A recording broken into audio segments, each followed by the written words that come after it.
Another successful backup system installed, another happy client. I'm Roger Sherman, this is Ecocentro. This is an N-phase system, third generation. We have two 5 kilowatt hour batteries, giving a total of 10 kilowatt hours of backup. This is the IQ system controller, which does the transfer and everything else.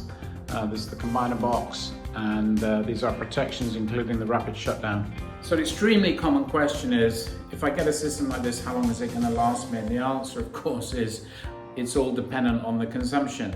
But a sensible homeowner with this setup can basically go on forever, right?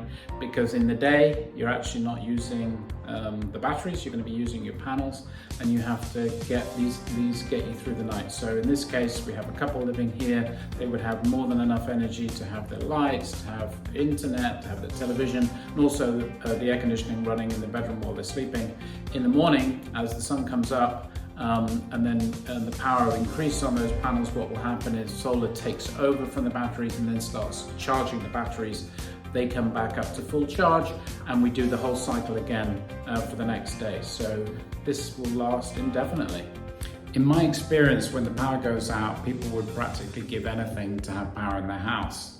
Well, think about doing it before the power goes out, invest in this system, and by the way, 15-year warranty, 6,000 cycles. This is going to last you for a long, long time. Thank you so much for watching. If you've enjoyed this video, don't forget to give us a thumbs up. Think about subscribing to the channel so you can see other content like this, and we'll see you on our next video.